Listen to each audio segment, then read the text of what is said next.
ਇੱਕ ਓੰਕਾਰ ਸਤਨਾਮ ਕਰਤਾ ਪੁਰਖ ਨਿਰਭਉ ਨਿਰਵੈਰ ਅਕਾਲ ਮੂਰਤ ਅਜੂਨੀ ਸੈਭੰ ਗੁਰ ਪ੍ਰਸਾਦਿ। ਤੂੰ ਸੁਲਤਾਨ ਕਹਾਂ ਹੋ ਮੀਆਂ तेरी कवन वडाई। जो तू देह सो कहा स्वामी मैं मूर्ख कहन न जाई। मैं मूर्ख की केतक बात है कोट पराधी तरियारे। गुरु नानक जिन सुनिया पेखिया से फिर गरबास न भरिया रे। जे हों जाना आखां नाही कहना कथन न जाई। गुरा एक देह बुझाई सबना जियां का एक दाता। सो मैं विसर न जाई। सबना जियां का एक दाता सो मैं विसर न जाई। परम सन्मानयोग जुगो जुग अटल चवर छतर तख्त दे मालक हाजरा हजूर ज़हरा ज़हूर सर्व कलां भरपूर राजान राज पानान पान देवान देव उपमा महान। वालिए कुल दो जहां लोक परलोक हलत पलत दे सहाय दो जहानां दे वाली। दसां ही पातशाहियां दी आत्मक जोत साहिब सतगुरु श्री गुरु ग्रंथ साहिब सच्चे पातशाह महाराज जी दी पावन पवित्र हजूरी विच बराजमान गुरु के महान सतसंगी जनों। आप जी दे बहुत वड्डे भाग हैं जो कि धन सतगुरु बाला प्रीतम श्री गुरु हरकृष्ण साहिब सच्चे पातशाह जी दे पावन पवित्र दरबार विच ਅੰਮ੍ਰਿਤ ਵੇਲੇ ਦੇ ਦੀਵਾਨਾਂ ਵਿੱਚ ਹਾਜ਼ਰੀਆਂ ਭਰਨ ਦਾ ਇਹ ਸੁਭਾਗ ਸਮਾਂ ਪ੍ਰਾਪਤ ਹੋਇਆ ਹੈ। ਸਤਿਗੁਰੂ ਸੱਚੇ ਪਾਤਸ਼ਾਹ ਜੀ ਦੇ ਦਰ ਦੀ ਮਰਿਆਦਾ ਦੇ ਮੁਤਾਬਕ ਅੰਮ੍ਰਿਤ ਵੇਲੇ ਦੇ ਦੀਵਾਨਾਂ ਦੇ ਵਿੱਚ ਜਿੱਥੇ ਆਪ ਜੀ ਨੇ ਗੁਰੂ ਕੇ ਕੀਰਤਨੀਆਂ ਪਾਸੋਂ ਸ੍ਰੀ ਆਸਾ ਕੀ ਵਾਰ ਦਾ ਕੀਰਤਨ ਸਰਵਣ ਕੀਤਾ ਹੈ। ਉਪਰੰਤ ਲੜੀਵਾਰ ਵਿਚਾਰ ਦੇ ਅਧੀਨ ਜੋ ਅੱਜ ਦਾ ਪਾਵਨ ਪਵਿੱਤਰ ਸ਼ਬਦ ਹੈ ਉਸ ਦਾ ਮੂਲ ਪਾਠ ਸਤਿਕਾਰਯੋਗ ਸਿੰਘ ਸਾਹਿਬ ਜੀ ਨੇ ਆਪ ਜੀ ਨੂੰ ਸਰਵਣ ਕਰਾਇਆ ਹੈ। ਆਓ ਹੁਕਮ ਹੋਇਆ ਹੈ ਗੁਰਬਾਣੀ ਵਿਚਾਰ ਦਾ ਜਿੰਨਾ ਕੁ ਸਮਾਂ ਮਾਲਕ ਨੇ ਬਖਸ਼ਿਸ਼ ਕੀਤਾ ਹੈ ਸਮੇਂ ਦੇ ਵਿੱਚ ਰਹਿੰਦਿਆਂ ਹੋਇਆਂ ਗੁਰਬਾਣੀ ਵਿਚਾਰ ਵਿੱਚ ਆਪਣੇ ਮਨ ਨੂੰ ਇਕਾਗਰ ਕਰੀਏ। ਸਾਰੇ ਹੀ ਦਸਮ ਪਾਤਸ਼ਾਹ ਵੱਲੋਂ ਬਖਸ਼ਿਸ਼ ਕੀਤੀ ਹੋਈ ਪਿਆਰ ਸਹਿਤ ਫਤਿਹ ਪ੍ਰਵਾਨ ਕਰੋ ਜੀ। ਵਾਹਿਗੁਰੂ ਜੀ ਕਾ ਖਾਲਸਾ ਵਾਹਿਗੁਰੂ ਜੀ ਕੀ ਫਤਿਹ। ਸਾਹਿਬ ਸਤਿਗੁਰੂ श्री गुरु ग्रंथ साहिब जी दे मुबारक अते पवित्र अंक 154 ते 155 उत्ते गौड़ी राग दे विच ये शब्द पहले पातशाह धन धन गुरु नानक साहिब महाराज वालों उचारण किया होया है। ਗੌੜੀ ਰਾਗ ਦੇ ਇਹਨਾਂ ਸ਼ਬਦਾਂ ਦੇ ਵਿੱਚ ਸਤਿਗੁਰੂ ਸੱਚੇ ਪਾਤਸ਼ਾਹ ਜੀ ਨੇ ਬਖਸ਼ਿਸ਼ ਕੀਤੀ ਹੈ। ਕਈ ਥਾਵਾਂ ਤੇ ਛੋਟੇ ਰਾਗ ਮਿਸ਼ਰਿਤ ਕੀਤੇ ਨੇ, ਜਿਵੇਂ ਇਸ ਦਾ ਜਿਹੜਾ ਹੈ ਹੈਡਿੰਗ ਹੈ ਗੌੜੀ ਚੇਤੀ ਮਹਿਲਾ ਪਹਿਲਾ। ਗੌੜੀ ਦੀ ਕਿਸਮ ਹੈ ਚੇਤੀ, ਉਸ ਦੇ ਨਾਲ ਮਿਲਾ ਕੇ ਸਤਿਗੁਰੂ ਜੀ ਨੇ ਇਸ ਸ਼ਬਦ ਨੂੰ ਗਾਇਨ ਕੀਤਾ ਹੈ।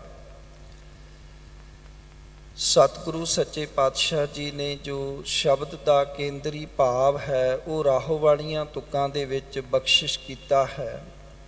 ਮੇਰੇ ਮਾਲਕ ਸਤਿਗੁਰੂ ਜੀ ਇਸ ਸ਼ਬਦ ਦੇ ਵਿੱਚ 2 ਰਾਹਾਓ ਬਖਸ਼ਿਸ਼ ਕਰਦੇ ਨੇ, ਪਰ ਨਾਲ ਦੀ ਨਾਲ ਸਤਿਗੁਰੂ ਸੱਚੇ ਪਾਤਸ਼ਾਹ ਜੀ ਨੇ ਇਸ ਪਹਿਲੇ ਬੰਦ ਦੇ ਵਿੱਚ ਜਿਹੜਾ ਹੈ ਉਹ ਬਖਸ਼ਿਸ਼ ਕਰਦਿਆਂ ਹੋਇਆਂ ਕਾਇਆ ਨੂੰ ਸੰਬੋਧਨ ਕੀਤਾ ਹੈ।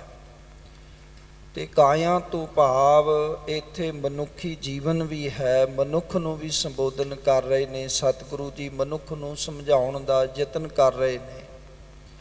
ਸਤਿਗੁਰੂ ਸੱਚੇ ਪਾਤਸ਼ਾਹ ਜੀ ਨੇ ਬਖਸ਼ਿਸ਼ ਕੀਤੀ ਹੈ। ਗੁਰਦੇਵ ਆਖਦੇ ਨੇ, ਸੁਣ ਸੁਣ ਸਿੱਖ ਹਮਾਰੀ, ਸੁਕ੍ਰਿਤ ਕੀਤਾ ਰਹਸੀ ਮੇਰੇ ਜੀਅੜੇ, ਬਾਹੜ ਨ ਆਵੈ ਵਾਰੀ। ਰਹਾਉ। ਪਾਤਸ਼ਾਹ ਜੀ ਮਨੁੱਖ ਨੂੰ ਕਹਿੰਦੇ ਨੇ, ਸਤਿਗੁਰੂ ਪਾਤਸ਼ਾਹ ਕਹਿੰਦੇ, ਸੁਣ ਸੁਣ ਸਿੱਖ ਹਮਾਰੀ। ਸੁਣ ਹੇ ਭਾਈ, ਤੂੰ ਸੁਣ, ਤੈਨੂੰ ਅਸੀਂ ਇੱਕ ਸਿੱਖਿਆ ਸੁਣਾਉਣ ਲੱਗੇ ਹਾਂ, ਗਿਆਨ ਦੀ ਗੱਲ ਦੱਸਣ ਲੱਗੇ ਹਾਂ। ਸਿੱਖ ਸ਼ਬਦ ਨੂੰ ਜਦੋਂ ਅਸੀਂ ਗੁਰਬਾਣੀ ਵਿੱਚ ਪੜ੍ਹਾਂਗੇ ਤਾਂ ਇਹ ਕਈ ਰੂਪਾਂ ਦੇ ਵਿੱਚ ਆਉਂਦਾ ਹੈ। ਜਦੋਂ ਸਿੱਖ ਸ਼ਬਦ ਦੇ ਖੱਖੇ ਨੂੰ ਔਂਕੜ ਹੋਵੇਗਾ ਉਦੋਂ ਇੱਕ ਸਿੱਖ ਦੀ ਗੱਲ ਚੱਲ ਰਹੀ ਹੋਏਗੀ। ਜਦੋਂ ਸ਼ਬਦ ਸਿੱਖ ਦੇ ਖੱਖੇ ਨੂੰ ਔਂਕੜ ਨਹੀਂ ਹੋਏਗਾ ਫਿਰ ਉਸ ਦਾ ਅਰਥ ਸਿੱਖ ਨਹੀਂ ਹੈ, ਉਸ ਦਾ ਅਰਥ ਹੋਏਗਾ ਸਿੱਖਿਆ। ਸਿੱਖਿਆ ਤੋਂ ਭਾਵ ਹੈ ਸੋਚੀ ਸਮਝ ਗਿਆਨ। ਸੋ ਪਾਤਸ਼ਾਹ ਕਹਿੰਦੇ ਨੇ, ਹੇ ਭਾਈ ਸਾਡੀ ਸਿੱਖਿਆ ਸੁਣ, ਇੱਕ ਉੱਤਮ ਸਿੱਖਿਆ ਉੱਤਮ ਗਿਆਨ ਦੀ ਗੱਲ ਤੈਨੂੰ ਦੱਸਣ ਲੱਗੇ ਹਾਂ। ਤੇਰੇ ਵਾਸਤੇ ਫਾਇਦੇ ਦੀ ਗੱਲ ਹੈ। ਜੇ ਜ਼ਿੰਦਗੀ ਦੇ ਵਿੱਚ ਅਸੀਂ ਗੁਰੂ ਦੀ ਸਿੱਖਿਆ ਨੂੰ ਆਪਣੇ ਜੀਵਨ ਵਿੱਚ ਮੰਨ ਲਈਏ, ਵਸਾ ਲਈਏ, ਤਾਂ ਸਾਡੇ ਵਾਸਤੇ ਉਹ ਬਹੁਤ ਫਾਇਦੇ ਦੀ ਗੱਲ ਹੈ। ਜਿਸ ਵਾਸਤੇ ਅਸੀਂ ਇਸ ਸੰਸਾਰ ਵਿੱਚ ਆਏ ਹਾਂ, ਜੋ ਸਾਡਾ ਮਨੋਰਥ ਹੈ ਉਹ ਮਨੋਰਥ ਸਫਲ ਹੋ ਜਾਂਦਾ ਹੈ।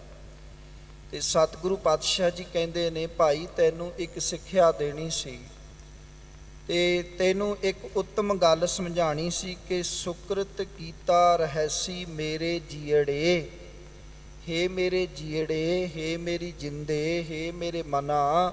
ਇਹ ਸਾਰੇ ਸੰਬੋਧਨ ਸ਼ਬਦ ਨੇ। ਆਪਣੇ ਆਪ ਨੂੰ ਸੰਬੋਧਨ ਕਰਨਾ ਹੈ, ਭਾਵੇਂ ਗੁਰੂ ਸਾਹਿਬ ਜੀ ਆਪਣੇ ਮਨ ਨੂੰ ਮੁਖਾਤਬ ਰੱਖ ਕੇ ਗੱਲ ਕਰ ਰਹੇ ਨੇ, ਪਰ ਗੁਰੂ ਸਾਹਿਬ ਕਹਿੰਦੇ ਨੇ, ਹੇ ਮੇਰੇ ਜੀਅੜੇ, ਤੈਨੂੰ ਇੱਕ ਗੱਲ ਦੱਸਦੇ ਹਾਂ ਕਿ ਜਿਹੜੇ ਨੇਕ ਕਰਮ ਨੇ ਨਾ, ਸੁਕ੍ਰਿਤ ਕਰਮ ਨੇ, ਚੰਗੇ ਕਰਮ ਕਰੇਗਾ ਤੇ ਉਹ ਨਾਲ ਨਿਭਣਗੇ, ਉਹ ਨਾਲ ਜਾਣਗੇ, ਉਹ ਨਾਲ ਨਿਭਣਗੇ। ਤੇ ਜੇ ਤੂੰ ਮਾੜੇ ਕੰਮ ਕੀਤੇ ਨਾ ਤੇ ਉਹ ਨਾਲ ਨਹੀਂ ਨਿਭਣਗੇ। ਪਾਤਸ਼ਾਹ ਕਹਿੰਦੇ ਨੇ, ਦੂਜੀ ਗੱਲ, ਇਹ ਮਨੁੱਖਾਂ ਦੇਹੀ ਦੀ ਵਾਰੀ, ਮਨੁੱਖਾਂ ਜੀਵਨ ਤੈਨੂੰ ਇੱਕ ਵਾਰ ਮਿਲਿਆ ਹੈ ਤੇ ਬਹੁਤ ਔਖਾ ਮਿਲਿਆ ਹੈ। ਯਾਦ ਰੱਖ, ਬਾਹੁੜ ਨਾ ਆਵੇ ਵਾਰੀ, ਮੁੜ ਕੇ ਨਹੀਂ ਵਾਰੀ ਆਉਣੀ। ਪਤਾ ਨਹੀਂ ਖਬਰੇ ਕਦੋਂ ਇਹ ਵਾਰੀ ਮਿਲੇਗੀ। ਇੱਕ ਤੇ ਤੈਨੂੰ ਇਹ ਵਾਰੀ ਮਨੁੱਖਾਂ ਜੀਵਨ ਦੀ ਬਹੁਤ ਸਮੇਂ ਤੋਂ ਬਾਅਦ ਮਿਲੀ ਹੈ। ਕਈ ਆਖਦੇ ਨੇ ਵੀ 84 ਲੱਖ ਜੂਨਾਂ ਤੋਂ ਬਾਅਦ ਪ੍ਰਾਪਤ ਇਹ ਮਨੁੱਖਾ ਜੂਨ ਹੁੰਦੀ ਹੈ, ਪਰ ਗੁਰਬਾਣੀ ਨੇ 84 ਲੱਖ ਜੂਨਾਂ ਤੋਂ ਵੀ ਕਿਤੇ ਵੱਧ ਦੀ ਗੱਲ ਕੀਤੀ ਹੈ। ਕਈ ਜਨਮ ਪਏ ਕੀਟ ਪਤੰਗਾ, ਕਈ ਜਨਮ ਗਜਮੀਨ ਕੁਰੰਗਾ। ਕਈ ਕਈ ਜਨਮ, ਇਹ ਨਹੀਂ ਹੈ ਕਿ ਇੱਕ ਵਾਰ ਕੀੜਾ ਬਣ ਗਿਆ, ਇੱਕ ਵਾਰ ਹਾਥੀ ਬਣ ਗਿਆ, ਇੱਕ ਵਾਰ ਸੱਪ ਬਣ ਗਿਆ, ਮੁੜ ਕੇ ਨਹੀਂ ਬਣਨਾ। ਨਹੀਂ, ਕਈ ਕਈ ਜਨਮ ਵੀ ਕੀੜੇ ਬਣਨਾ ਪੈ ਸਕਦਾ ਹੈ। ਕਈ ਕਈ ਜਨਮ ਵੀ ਜਾਨਵਰਾਂ ਦੀਆਂ ਜੂਨਾਂ ਭੋਗਣੀਆਂ ਪੈ ਸਕਦੀਆਂ ਨੇ। ਸਤਿਗੁਰੂ ਪਾਤਸ਼ਾਹ ਕਹਿੰਦੇ ਨੇ ਫਿਰ ਜਾ ਕੇ ਤੈਨੂੰ ਇਹ ਮਨੁੱਖਾਂ ਦੇ ਹੀ ਪ੍ਰਾਪਤ ਹੋਈ ਹੈ, ਇਹ ਵਾਰੀ ਮਿਲੀ ਹੈ। ਇਹ ਵਾਰੀ ਕਿਸ ਵਾਸਤੇ ਮਿਲੀ ਹੈ? ਸਤਿਗੁਰੂ ਸੱਚੇ ਪਾਤਸ਼ਾਹ ਜੀ ਇਸ ਗੱਲ ਨੂੰ ਰੋਜ਼ਾਨਾ ਹੀ ਸਾਨੂੰ ਬੜੇ ਪਿਆਰ ਦੇ ਨਾਲ ਸਮਝਾਉਂਦੇ ਨੇ ਸੰਧਿਆ ਵੇਲੇ ਕਿ ਭਈ ਪ੍ਰਾਪਤ ਮਾਨੁਖ ਦੇ ਹੁਰੀਆ। ਇਹ ਮਨੁੱਖਾ ਦੇ ਹੀ ਤੈਨੂੰ ਇਸ ਕਰਕੇ ਪ੍ਰਾਪਤ ਹੋਈ ਕਿ ਗੋਬਿੰਦ ਮਿਲਣ ਕੀ ਇਹ ਤੇਰੀ ਬਰੀਆ। ਬੜਾ ਸਪਸ਼ਟ ਤੇ ਸਿੱਧਾ ਜਿਹਾ ਸੰਦੇਸ਼ ਹੈ।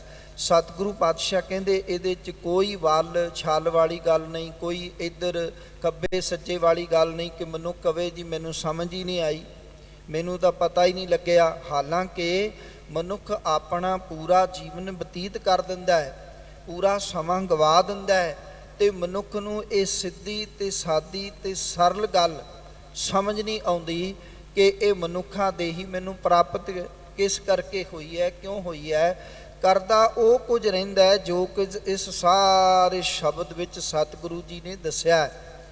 ਪਰ ਸਤਿਗੁਰੂ ਪਾਤਸ਼ਾਹ ਕਹਿੰਦੇ ਇੰਨੇ ਪਿਆਰ ਨਾਲ ਤੈਨੂੰ ਦੱਸਿਆ ਸੀਗਾ ਕਿ ਇਹ ਮਨੁੱਖਾ ਦੇ ਹੀ ਗੋਬਿੰਦ ਨੂੰ ਮਿਲਣ ਦੀ ਵਾਰੀ ਹੈ। ਜੇ ਤਾਂ ਇਸ ਮਨੁੱਖਾ ਦੇਹੀ ਦੇ ਵਿੱਚ ਰਹਿੰਦਿਆਂ ਹੋਇਆਂ ਤੂੰ ਗੋਬਿੰਦ ਨੂੰ ਮਿਲ ਗਿਆ, ਪਰਮੇਸ਼ਰ ਨੂੰ ਪ੍ਰਾਪਤ ਕਰ ਲਿਆ, ਫਿਰ ਤੇ ਇਹ ਮਨੁੱਖਾ ਜੀਵਨ ਸਫਲਾ ਸਮਝ ਲੈ। ਤੇ ਜੇ ਗੋਬਿੰਦ ਨੂੰ ਨਾ ਮਿਲਿਆ ਤਾਂ ਫਿਰ ਇਹ ਸਮਝ ਕੇ ਮਨੁੱਖਾ ਜੀਵਨ ਤੇਰਾ ਜਿਹੜਾ ਹੈ ਉਹ ਅਕਾਰਥ ਚਲਾ ਗਿਆ, ਬੇਅਰਥ ਚਲਾ ਗਿਆ, ਤੇ ਇਹ ਅਜਾਈਂ ਚਲਾ ਗਿਆ। ਮੁੜ ਕੇ ਫਿਰ ਵਾਰੀ ਕਦੋਂ ਆਵੇਗੀ ਇਹ ਕੋਈ ਨਹੀਂ ਜਾਣਦਾ ਹੈ। ਧੰਨ ਗੁਰੂ ਤੇਗ ਬਹਾਦਰ ਸਾਹਿਬ ਮਹਾਰਾਜ ਨੂੰ ਜਦੋਂ ਆਪ ਜੀ ਪੜ੍ਹੋਗੇ ਤਾਂ ਧੰਨ ਗੁਰੂ ਤੇਗ ਬਹਾਦਰ ਸਾਹਿਬ ਪਾਤਸ਼ਾਹ ਆਪਣੀ ਸ਼ਲੋਕਾਂ ਦੇ ਵਿੱਚ ਸਭ ਤੋਂ ਪਹਿਲੀ ਗੱਲ ਹੀ ਇਹ ਰੱਖਦੇ ਨੇ ਮਨੁੱਖ ਦੇ ਸਾਹਮਣੇ ਕਿ ਭਾਈ ਯਾਦ ਰੱਖ, ਜੇ ਗੋਬਿੰਦ ਦੇ ਗੁਣ ਗਾਇਨ ਕਰ ਲਏ ਮਨੁੱਖਾ ਜੀਵਨ ਵਿੱਚ ਫਿਰ ਤੇ ਜੀਵਨ ਸਫਲ ਹੈ, ਤੇ ਜੇ ਗੋਬਿੰਦ ਦੇ ਗੁਣ ਤੂੰ ਗਾਇਨ ਨਹੀਂ ਕੀਤੇ ਫਿਰ ਇਉਂ ਸਮਝ ਕੇ ਜੀਵਨ ਅਕਾਰਥ ਚਲਾ ਗਿਆ, ਜੀਵਨ ਬੇਅਰਥ ਚਲਾ ਗਿਆ। ਸਤਿਗੁਰੂ ਗੁਰੂ ਤੇਗ ਬਹਾਦਰ ਸਾਹਿਬ ਜੀ ਦੇ ਇਹ ਪਾਵਨ ਬਚਨ ਭਲਾ ਸਾਡੇ ਚੋਂ ਕਿਸ ਨੂੰ ਚੇਤੇ ਨਹੀਂ? ਸਾਰਿਆਂ ਨੂੰ ਤਾਂ ਚੇਤੇ ਨੇ, ਪਰ ਅਮਲ ਜਿਹੜਾ ਹੈ ਉਹ ਬਹੁਤ ਘੱਟ ਲੋਕ ਹੀ ਕਰਦੇ ਨੇ। ਸਤਿਗੁਰੂ ਪਾਤਸ਼ਾਹ ਕਹਿੰਦੇ ਨੇ ਗੁਣ ਗੋਬਿੰਦ ਗਾਇਓ ਨਹੀਂ, ਜਨਮ ਅਕਾਰਤ ਕੀਨ, ਕਹੋ ਨਾਨਕ ਹਰਿ ਭਜ ਮਨਾ, ਜੇ ਬਿਦ ਜਲ ਕੋ ਮੀਨ। ਵੇਖੋ ਮੈਂ ਬੇਨਤੀ ਕਰਾਂ ਕਿ ਮਨੁੱਖਾ ਜੀਵਨ ਦੋ ਤਰੀਕੇ ਦਾ ਹੀ ਹੁੰਦਾ ਹੈ, ਜਾਂ ਤਾਂ ਸਕਾਰਥ ਜਾਂ ਅਕਾਰਥ। ਜਾਂ ਸੁਕ੍ਰਿਤ ਕਰਮ ਕਰ ਲਈਏ ਤੇ ਜਾਂ ਭੈੜੇ ਕਰਮ ਕਰ ਲਈਏ। ਸੁਕ੍ਰਿਤ ਕਰਮ ਕਰਾਂਗੇ ਤਾਂ ਜੀਵਨ ਸਕਾਰਥ ਹੋਏਗਾ, ਤੇ ਜੇ ਅਸੀਂ ਨਕਾਰਾ ਕਰਮ ਕਰਾਂਗੇ, ਬੇਅਰਥ ਦੇ ਕਰਮ ਕਰਾਂਗੇ ਜਿਨ੍ਹਾਂ ਵਾਸਤੇ ਇਹ ਸਾਡਾ ਮਨੁੱਖਾ ਜੀਵਨ ਹੋਇਆ ਹੀ ਨਹੀਂ ਹੈ, ਤੇ ਅਸੀਂ ਉਹ ਭੈੜੇ ਕਰਮ ਕਰੀ ਜਾਵਾਂਗੇ ਕਾਮ, ਕ੍ਰੋਧ, ਲੋਭ, ਮੋਹ, ਹੰਕਾਰ ਦੇ ਅਧੀਨ ਹੋ ਕੇ, ਤਾਂ ਸਤਿਗੁਰੂ ਕਹਿੰਦੇ ਨੇ ਜੀਵਨ ਅਕਾਰਥ ਹੈ। ਹਰ ਮਨੁੱਖ ਦੀ ਇਹ ਕੋਸ਼ਿਸ਼ ਹੁੰਦੀ ਹੈ ਕਿ ਜੀਵਨ ਮੇਰਾ ਸਕਾਰਥ ਹੋ ਜਾਏ। ਤੇ ਜੀਵਨ ਸਕਾਰਥ ਕਦੋਂ ਹੋਵੇਗਾ? ਜੀਵਨ ਸਕਾਰਥ ਉਦੋਂ ਹੀ ਹੋ ਸਕਦਾ ਹੈ ਜਦੋਂ ਇਹ ਸਤਿਗੁਰੂ ਦੀ ਸਿੱਖਿਆ ਨੂੰ ਆਪਣੇ ਜੀਵਨ ਵਿੱਚ ਵਸਾਵੇਗਾ, ਕਿਉਂਕਿ ਹਜੇ ਤਾਂ ਮਨੁੱਖ ਜਿਹੜਾ ਹੈ ਉਹ ਸਹੀ ਮਾਰਗ ਤੇ ਤੁਰ ਹੀ ਨਹੀਂ ਰਿਹਾ। ਹਜੇ ਤਾਂ ਮਨੁੱਖ ਜਿਹੜਾ ਹੈ ਉਹ ਸਿੱਧੇ ਮਾਰਗ ਤੇ ਨਹੀਂ ਤੁਰ ਰਿਹਾ, ਪੁੱਠੇ ਪਾਸੇ ਹੀ ਜਾ ਰਿਹਾ ਹੈ। ਤੇ ਸਤਿਗੁਰੂ ਸੱਚੇ ਪਾਤਸ਼ਾਹ ਜੀ ਜਿਹੜਾ ਹੈ ਉਹ ਅੱਜ ਦੇ ਗੁਰਵਾਕ ਨੂੰ ਆਪ ਜੀ ਪੜ੍ਹੋਗੇ ਤਾਂ ਸਤਿਗੁਰੂ ਅੱਜ ਦੇ ਹੁਕਮਨਾਮੇ ਵਿੱਚ ਵੀ ਇਹੀ ਗੱਲ ਕਹਿ ਰਹੇ ਨੇ ਕਿ ਭੁੱਲੇ ਮਾਰਗ ਜਿਨੇ ਬਤਾਇਆ ਐਸਾ ਗੁਰ ਵਡਭਾਗੀ ਪਾਇਆ। ਭਈ ਭੁੱਲਿਆਂ ਹੋਇਆਂ ਨੂੰ ਮਾਰਗ ਤੇ ਜਿਸ ਸਤਿਗੁਰੂ ਸੱਚੇ ਪਾਤਸ਼ਾਹ ਜੀ ਨੇ ਪਾ ਦਿੱਤਾ ਨਾ, ਐਸਾ ਗੁਰੂ ਵੱਡੇ ਭਾਗਾਂ ਨਾਲ ਪ੍ਰਾਪਤ ਹੁੰਦਾ ਹੈ। ਤੇ ਯਾਦ ਰੱਖੋ ਇਸ ਕੁੱਲ ਦੁਨੀਆ ਤੇ ਮੇਰੇ ਸਤਿਗੁਰੂ ਜੀ ਨੇ ਭੁੱਲੇ ਭਟਕੀ ਰਾਹੀਆਂ ਨੂੰ ਸਿੱਧੇ ਮਾਰਗ ਤੇ ਪਾਇਆ ਹੈ। ਮੇਰੇ ਸਤਿਗੁਰੂ ਦੀ ਬਾਣੀ, ਮੇਰੇ ਗੁਰੂ ਗ੍ਰੰਥ ਸਾਹਿਬ ਪਾਤਸ਼ਾਹ ਦੀ ਬਾਣੀ ਸਾਨੂੰ ਭੁੱਲਿਆਂ ਨੂੰ ਸਿੱਧੇ ਮਾਰਗ ਤੇ ਪਾਉਂਦੀ ਹੈ। ਬਾਸਰਤ ਹੁਣ ਸਾਡਾ ਫਰਜ਼ ਬਣਦਾ ਹੈ ਕਿ ਜੋ ਮਾਰਗ ਮੇਰੇ ਸਤਿਗੁਰੂ ਨੇ ਦੱਸਿਆ, ਜੋ ਗੁਰਮੁਖ ਗਾਡੀ ਰਾਹ ਦਾ ਪਾਂਦੀ ਬਣਾ ਕੇ ਸਾਨੂੰ ਤੋਰਿਆ, ਅਸੀਂ ਉਸ ਮਾਰਗ ਤੇ ਤੁਰੀਏ। ਇਹ ਸਾਡਾ ਹੁਣ ਫਰਜ਼ ਬਣਦਾ ਹੈ ਕਿ ਸਤਿਗੁਰੂ ਪਾਤਸ਼ਾਹ ਕਹਿੰਦੇ ਸੁਣ ਸੁਣ ਸਿੱਖ ਹਮਾਰੀ, ਭਾਈ ਮੇਰੀ ਸਿੱਖਿਆ ਸੁਣ, ਧਿਆਨ ਨਾਲ ਸੁਣ। ਇਹ ਗੁਰੂ ਦੀ ਸਿੱਖਿਆ ਹੀ ਤੈਨੂੰ ਜਿਹੜਾ ਹੈ ਮਨੁੱਖਾ ਜੀਵਨ ਵਿੱਚ ਪਾਰ ਲੰਘਾਏਗੀ। ਗੁਰੂ ਦੀ ਸਿੱਖਿਆ ਹੀ ਤੈਨੂੰ ਮਨੁੱਖਾ ਜੀਵਨ ਵਿੱਚ ਸਫਲਾ ਕਰੇਗੀ। ਗੁਰੂ ਦੀ ਸਿੱਖਿਆ ਕਿੱਥੋਂ ਆਰੰਭ ਹੁੰਦੀ ਹੈ? ਮੇਰੇ ਮਾਲਕ ਕਹਿੰਦੇ ਨੇ ਸਿੱਖੀ ਸਿੱਖਿਆ ਗੁਰ ਵਿਚਾਰ। ਗੁਰੂ ਦੀ ਸਿੱਖਿਆ ਜਿਹੜੀ ਹੈ ਉਹ ਗੁਰੂ ਦੀ ਵਿਚਾਰ ਨੂੰ ਆਪਣੇ ਜੀਵਨ ਵਿੱਚ ਵਸਾ ਲੈਣਾ। ਜੋ ਗੁਰੂ ਕਹਿੰਦਾ, ਜੋ ਗੁਰ ਕਹੈ ਸੋਈ ਭਲ ਮਾਨੋ, ਹਰ ਹਰ ਕਥਾ ਨਿਰਾਲੀ। ਸਾਨੂੰ ਸਤਿਗੁਰੂ ਨੇ ਹੋਕਾ ਕੀ ਦਿੱਤਾ ਹੈ? ਸਾਨੂੰ ਹੋਕਾ ਦਿੱਤਾ ਹੈ ਗੁਰ ਸਿੱਖ ਮੀਤ ਚਲੋ ਗੁਰ ਚਾਲੀ, ਜੋ ਗੁਰ ਕਹੈ ਸੋਈ ਭਲ ਮਾਨੋ, ਹਰ ਹਰ ਕਥਾ ਨਿਰਾਲੀ। ਮੇਰੇ ਮਾਲਕ ਕਹਿੰਦੇ ਨੇ ਹੇ ਗੁਰੂ ਦੇ ਸਿੱਖੋ, ਇਹ ਮਿੱਤਰੋ, ਆਓ ਗੁਰੂ ਦੀ ਚਾਲੇ ਚੱਲਣਾ ਸ਼ੁਰੂ ਕਰੋ, ਗੁਰੂ ਦੀ ਸਿੱਖਿਆ ਉੱਤੇ ਤੁਰਨਾ ਸ਼ੁਰੂ ਕਰੋ। ਜਿਵੇਂ ਗੁਰੂ ਕਹਿੰਦਾ ਹੈ ਜੋ ਗੁਰ ਕਹੈ ਸੋਈ ਭਲ ਮਾਨੋ, ਹਰ ਹਰ ਕਥਾ ਨਿਰਾਲੀ। ਗੁਰੂ ਕੀ ਆਖਦਾ ਹੈ? ਗੁਰੂ ਮਨੁੱਖਾ ਜੀਵਨ ਵਾਸਤੇ ਇਹੀ ਤੇ ਆਖਦਾ ਕਿ ਗੁਰ ਸਤਿਗੁਰ ਕਾ ਜੋ ਸਿੱਖ ਅਖਾਏ, ਸੋ ਭਲ ਕੇ ਉਠ ਹਰ ਨਾਮ ਤੇ ਆਵੇ। ਭਾਈ ਕੁਝ ਸਮਾਂ ਕੱਢਿਆ ਕਰੋ, ਬੰਦਗੀ ਕਰਿਆ ਕਰੋ, ਨਾਮ ਜਪਿਆ ਕਰੋ, ਅੰਮ੍ਰਿਤ ਵੇਲੇ ਉਠਿਆ ਕਰੋ, ਨਿਤਨੇਮ ਕਰਿਆ ਕਰੋ, ਬਾਣੀਆਂ ਪੰਜ ਬਾਣੀਆਂ ਪੜਿਆ ਕਰੋ, ਸਹਿਜ ਪਾਠ ਕਰਿਆ ਕਰੋ, ਆਪਣੇ ਨੇਕ ਤੇ ਚੰਗੇ ਕਰਮ ਕਰੋ, ਕਿਸੇ ਦਾ ਮਾੜਾ ਨਾ ਕਰੋ, ਕਿਸੇ ਬਾਰੇ ਮਾੜਾ ਨਾ ਸੋਚੋ, ਕਿਸੇ ਦਾ ਮਾੜਾ ਨਾ ਚਿਤਵੋ। ਗੁਰੂ ਦੀ ਸਿੱਖਿਆ ਤੇ ਬੜੀ ਉੱਤਮ ਹੈ, ਗੁਰੂ ਦੀ ਸਿੱਖਿਆ ਤੇ ਬੜੀ ਮਹਾਨ ਹੈ। ਗੁਰੂ ਦੀ ਸਿੱਖਿਆ ਹੈ ਵਿੱਚ ਦੁਨੀਆ ਸੇਵ ਕਮਾਈ ਹੈ ਤਾਂ ਦਰਗਾਹ ਬੈਸਣ ਪਾਈ ਹੈ। ਗੁਰੂ ਦੀ ਸਿੱਖਿਆ ਕਾਲ ਕਾਏ ਖਿਚ ਹੱਥੋਂ ਦੇ, ਨਾਨਕ ਰਾਹ ਪਛਾਣੈ ਸੇ। ਗੁਰੂ ਦੀਆਂ ਸਿੱਖਿਆਵਾਂ ਤੇ ਬੜੀਆਂ ਮਹਾਨ ਨੇ, ਗੁਰੂ ਦੀਆਂ ਸਿੱਖਿਆਵਾਂ ਤੇ ਬੜੀਆਂ ਉੱਤਮ ਨੇ। ਅਸੀਂ ਕਿੰਨੀਆਂ ਕੁ ਗੁਰੂ ਦੀਆਂ ਸਿੱਖਿਆਵਾਂ ਮੰਨਦੇ ਹਾਂ, ਇਹ ਮੇਰੇ ਸਮੇਤ ਸਾਨੂੰ ਆਪੋ ਆਪਣਾ ਪਤਾ ਹੋਣਾ ਚਾਹੀਦਾ ਹੈ। ਕੀ ਮੈਂ ਕਿਸੇ ਨਾਲ ਵਧੀਕੀ ਤਾਂ ਨਹੀਂ ਕਰ ਰਿਹਾ? ਕੀ ਮੈਂ ਕਿਸੇ ਦਾ ਹੱਕ ਤੇ ਨਹੀਂ ਖੋ ਰਿਹਾ? ਕਿਸੇ ਦਾ ਹੱਕ ਮਾਰ ਤੇ ਨਹੀਂ ਰਿਹਾ? ਕਿਸੇ ਦੇ ਮੈਂ ਜਿਹੜਾ ਹੈ ਉਹ ਝੂਠੀ ਸ਼ਿਕਾਇਤ ਤਾਂ ਨਹੀਂ ਕਰ ਰਿਹਾ? ਕਿਸੇ ਦੀ ਨਿੰਦਿਆ ਚੁਗਲੀ ਤਾਂ ਨਹੀਂ ਕਰ ਰਿਹਾ? ਕਿਸੇ ਨਾਲ ਠੱਗੀ ਠੋਰੀ ਤਾਂ ਨਹੀਂ ਕਰ ਰਿਹਾ? ਕਿਸੇ ਨੂੰ ਮਾੜੀ ਨਿਗਾਹ ਨਾਲ ਤਾਂ ਨਹੀਂ ਤੱਕ ਰਿਹਾ? ਇਹ ਸਾਰੀਆਂ ਗੱਲਾਂ ਇਸ ਸ਼ਬਦ ਵਿੱਚ ਸਤਿਗੁਰੂ ਜੀ ਨੇ ਬੜੇ ਵਿਸਥਾਰ ਨਾਲ ਦੱਸੀਆਂ। ਤੇ ਸਤਿਗੁਰੂ ਪਾਤਸ਼ਾਹ ਕਹਿੰਦੇ ਭਾਈ ਤੈਨੂੰ ਗੁਰੂ ਦੀ ਸਿੱਖਿਆ ਬੜੀ ਉੱਤਮ ਦਿੱਤੀ ਸੀ, ਬੜੀ ਮਹਾਨ ਦਿੱਤੀ ਸੀ। ਕੀ ਤੂੰ ਗੁਰੂ ਦੀ ਸਿੱਖਿਆ ਨੂੰ ਮੰਨ ਕੇ ਆਪਣੇ ਜੀਵਨ ਵਿੱਚ ਕੋਈ ਤਬਦੀਲੀ ਲਿਆਂਦੀ ਹੈ? ਸਿੱਖਿਆ ਦਾ ਭਾਵ ਤਾਂ ਇਹੀ ਹੈ ਨਾ ਜੀ, ਮੇਰਾ ਅਧਿਆਪਕ ਮੈਨੂੰ ਪੜ੍ਹਾ ਰਿਹਾ, ਬਾਰ-ਬਾਰ ਮੈਨੂੰ ਸਿੱਖਿਆ ਦੇ ਰਿਹਾ, ਤੇ ਜੇ ਮੈਂ ਉਹਦੀ ਸਿੱਖਿਆ ਨੂੰ ਫੋਲੋ ਹੀ ਨਾ ਕਰਾਂ, ਉਹਨੂੰ ਮੰਨਾਂ ਹੀ ਨਾ, ਉਹਦੇ ਉੱਤੇ ਤੁਰਾਂ ਹੀ ਨਾ, ਮੇਰਾ ਜੀਵਨ ਬਦਲ ਜਾਏਗਾ? ਕਦੇ ਵੀ ਨਹੀਂ ਹੋ ਸਕਦਾ। ਗੁਰੂ ਦੀ ਜੋ ਉੱਤਮ ਸਿੱਖਿਆ ਹੈ ਉਹ ਸਾਡੇ ਜੀਵਨ ਨੂੰ ਬਦਲਣ ਵਾਸਤੇ ਹੀ ਹੈ। ਸਾਨੂੰ ਇੰਨੀਆਂ ਮਹਾਨ ਸਿੱਖਿਆਵਾਂ ਗੁਰੂ ਨਾਨਕ ਸਾਹਿਬ ਤੋਂ ਲੈ ਕੇ 10 ਪਾਤਸ਼ਾਹੀਆਂ ਨੇ ਦਿੱਤੀਆਂ, ਤੇ ਧੰਨ ਸ਼੍ਰੀ ਗੁਰੂ ਗ੍ਰੰਥ ਸਾਹਿਬ ਮਹਾਰਾਜ ਸਾਨੂੰ ਸਿੱਖਿਆ ਦੇ ਰਹੇ ਨੇ। ਮੌਜੂਦਾ ਸਮੇਂ ਵਿੱਚ ਵੀ ਅਸੀਂ ਸਤਿਗੁਰੂ ਪਾਤਸ਼ਾਹ ਜੀ ਦੀ ਸਿੱਖਿਆ ਨੂੰ ਆਪਣੇ ਜੀਵਨ ਵਿੱਚ ਕਿੰਨਾ ਕੁ ਮੰਨਦੇ ਹਾਂ? ਵੇਖੋ, ਸਾਡਾ ਪਹਿਲਾ ਫਰਜ਼ ਹੀ ਸਿੱਖੀ ਸਿੱਖਿਆ ਤੋਂ ਆਰੰਭ ਹੋ ਕੇ, ਤੇ ਸਤਿਗੁਰੂ ਸੱਚੇ ਪਾਤਸ਼ਾਹ ਜੀ ਇਸ ਗੱਲ ਨੂੰ ਕਹਿੰਦੇ ਨੇ ਕਿ ਚਾਕਰ ਲੱਗੇ ਚਾਕਰੀ, ਚੱਲੈ ਖਸਮੇ ਭਾਏ। ਸਤਿਗੁਰੂ ਸਾਨੂੰ ਇਸ ਗੱਲ ਨੂੰ ਕਹਿੰਦੇ ਨੇ ਕਿ ਭਾਈ ਸੋ ਸਿੱਖ ਸਖਾ ਬੰਦਪ ਹੈ ਭਾਈ, ਜੇ ਗੁਰ ਕੈ ਭਾਣੇ ਵਿੱਚ ਆਵੈ, ਆਪਣੇ ਭਾਣੇ ਜੋ ਚੱਲੈ ਭਾਈ, ਵਿਛੁੜ ਚੋਟਾਂ ਖਾਵੈ। ਸੋ ਸਤਿਗੁਰੂ ਪਾਤਸ਼ਾਹ ਤਾਂ ਕਹਿ ਰਹੇ ਮੇਰਾ ਸਿੱਖ, ਮੇਰਾ ਸਖਾ, ਮੇਰਾ ਬੰਦਪ ਉਹ ਹੈ ਜਿਹੜਾ ਗੁਰੂ ਦੇ ਭਾਣੇ ਵਿੱਚ ਚੱਲਦਾ ਹੈ, ਗੁਰੂ ਦੀ ਆਗਿਆ ਵਿੱਚ ਚੱਲਦਾ ਹੈ। ਇੱਥੇ ਗੁਰੂ ਦੀ ਸਿੱਖਿਆ ਮੁਤਾਬਕ ਵੀ ਤੁਸੀਂ ਕਹਿ ਸਕਦੇ ਹੋ ਕਿ ਗੁਰੂ ਦੀ ਸਿੱਖਿਆ ਮੁਤਾਬਕ ਆਪਣੇ ਜੀਵਨ ਨੂੰ ਬਤੀਤ ਕਰਦਾ ਹੈ। ਜੋ ਗੁਰ ਕਹੈ ਸੋਈ ਭਲ ਮਾਨੋ। ਗੁਰੂ ਨੇ ਆਖਿਆ ਭਾਈ ਤੁਸੀਂ ਸਿੱਖ ਤਾਂ ਹੋ ਜੇ ਕੇਸ ਰੱਖੇ ਨੇ, ਤੇ ਜੇ ਕੋਈ ਕਿੰਤੂ ਕਰੇ, ਜੇ ਕੋਈ ਸਵਾਲ ਕਰੇ, ਗੁਰੂ ਦੀ ਸਿੱਖਿਆ ਉੱਤੇ ਕਿੰਤੂ ਨਹੀਂ ਹੋ ਸਕਦਾ, ਗੁਰੂ ਦੇ ਗਿਆਨ ਉੱਤੇ ਕਿੰਤੂ ਨਹੀਂ ਹੋ ਸਕਦਾ। ਜੋ ਗੁਰ ਕਹੈ ਸੋਈ ਭਲ ਮਨ।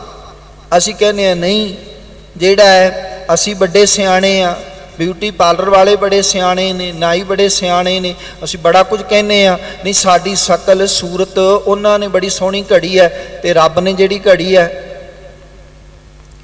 ਪਾਤਸ਼ਾਹ ਤੇ ਸਤਿਗੁਰੂ ਪਾਤਸ਼ਾਹ ਜੀ ਤਾਂ ਇੱਥੋਂ ਤੱਕ ਕਹਿੰਦੇ ਭਾਈ ਤੈਨੂੰ ਇਹ ਜੋ ਕੁਝ ਦਿੱਤਾ ਹੈ ਨਾ, ਇਹ ਸਾਬਤ ਸੂਰਤ ਰੱਬ ਦੀ ਭੰਨੇ ਬੇਈਮਾਨ, ਕਾਹਨੂੰ ਭੰਦਾ ਪਿਆ?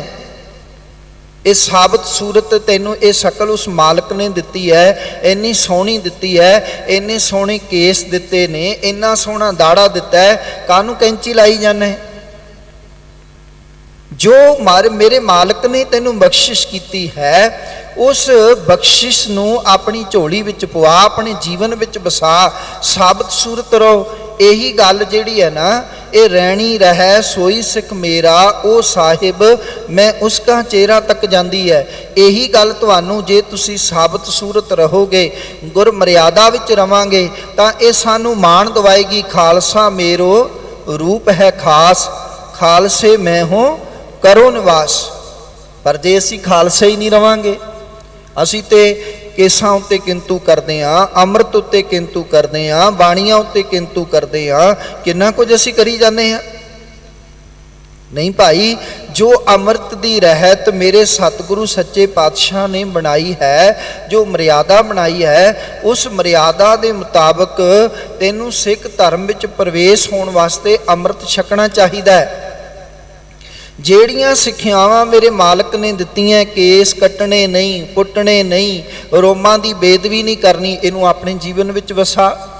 ਕਿਸੇ ਵੀ ਪ੍ਰਕਾਰ ਦਾ ਕੋਈ ਨਸ਼ਾ ਨਹੀਂ ਵਰਤਣਾ, ਇਹਨੂੰ ਆਪਣੇ ਜੀਵਨ ਵਿੱਚ ਵਸਾ। ਇਹ ਤਾਂ ਉੱਤਮ ਸਿੱਖਿਆ ਹੈ।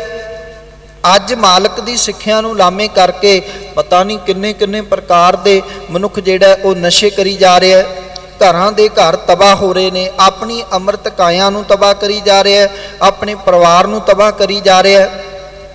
ਮੇਰੇ ਮਾਲਕ ਦੀਆਂ ਉੱਤਮ ਸਿੱਖਿਆਵਾਂ ਕਿ ਪਰ ਇਸਤਰੀ ਪਰ ਪੁਰਸ਼ ਦਾ ਨਹੀਂ ਕਰਨਾ, ਤੇ ਮਨੁੱਖ ਕਰੀ ਕੀ ਜਾ ਰਿਹਾ? ਅਖਬਾਰਾਂ ਦੀਆਂ ਹੈਡਿੰਗਾਂ ਰੋਜ਼ਾਨਾ ਪੜ੍ਹ ਕੇ ਵੇਖ ਲਓ, ਅਗਲੇ ਫਰੰਟ ਸਾਈਡ ਤੇ ਲਾਉਂਦੇ ਨੇ ਪਹਿਲਾਂ ਮੋਟੇ ਹੈਡਿੰਗ ਕਰਕੇ, ਮੁਸਲਮਾਨੀ ਤਰੀਕੇ ਨਾਲ ਪੁੱਠਾ ਹਲਾਲ ਮਾਸ ਨਹੀਂ ਖਾਣਾ। ਕਿੰਨੀਆਂ ਉੱਤਮ ਸਿੱਖਿਆਵਾਂ ਮੇਰੇ ਮਾਲਕ ਨੇ ਸਾਨੂੰ ਦਿੱਤੀਆਂ। ਅਸੀਂ ਫੇਰ ਜਿਹੜਾ ਹੈ ਉਹ ਜਿਹੜੀਆਂ ਸਿੱਖਿਆਵਾਂ ਸਤਿਗੁਰੂ ਪਾਤਸ਼ਾਹ ਨੇ ਦਿੱਤੀਆਂ, ਜਿਨ੍ਹਾਂ ਨੂੰ ਅਸੀਂ 4 ਬੱਜਰ ਕੁਰਹਿਤਾਂ ਇਤਿਹਾਸ ਵਿੱਚ ਲਿਖਿਆ ਪੜ੍ਹਦੇ ਹੋ, ਫਿਰ ਵੀ ਲੋਕ ਬੱਜਰ ਕੁਰਹਿਤਾਂ ਵੱਲ ਪਾਈ ਜਾ ਜਿਹੜਾ ਹੈ ਉਹ ਪਈ ਜਾਂਦੇ ਨੇ, ਉਹਨਾਂ ਦੇ ਮਗਰ ਦੌੜੀ ਜਾਂਦੇ ਨੇ। ਅਸੀਂ ਕਦੋਂ ਸਤਿਗੁਰੂ ਦੀ ਸਿੱਖਿਆ ਨੂੰ ਮੰਨਾਂਗੇ? ਕਦੋਂ ਗੁਰੂ ਦੇ ਸਿੱਖ ਆਵਾਂਗੇ? ਸਿੱਖ ਦਾ ਫਰਜ਼ ਹੀ ਇਹ ਹੈ, ਸਿੱਖ ਕਹਿੰਦੇ ਹੀ ਉਸ ਨੂੰ ਨੇ ਜਿਹੜਾ ਗੁਰੂ ਦੀ ਸਿੱਖਿਆ ਨੂੰ ਆਪਣੇ ਜੀਵਨ ਵਿੱਚ ਧਾਰਨ ਕਰੇ। ਤੇ ਸਤਿਗੁਰੂ ਦੇ ਦਰ ਤੇ ਆਏ ਆ, ਮੱਥਾ ਟੇਕਦੇ ਆ, ਮੱਥਾ ਟੇਕਣ ਦਾ ਭਾਵਾਰਥ ਹੀ ਇਹ ਹੈ, ਮਕਸਦ ਹੀ ਇਹ ਹੈ, ਦਾਤਾ ਅਸੀਂ ਆਪਣੀ ਮੱਤ ਤੁਹਾਡੇ ਚਰਨਾਂ 'ਚ ਰੱਖਦੇ ਆ ਤੇ ਤੁਹਾਡੀ ਮੱਤ ਅਸੀਂ ਗ੍ਰਹਿਣ ਕਰਦੇ ਆ। ਗੁਰੂ ਕੀ ਮੱਤ ਲੈਣ ਵਾਸਤੇ ਅਸੀਂ ਆਏ ਆ।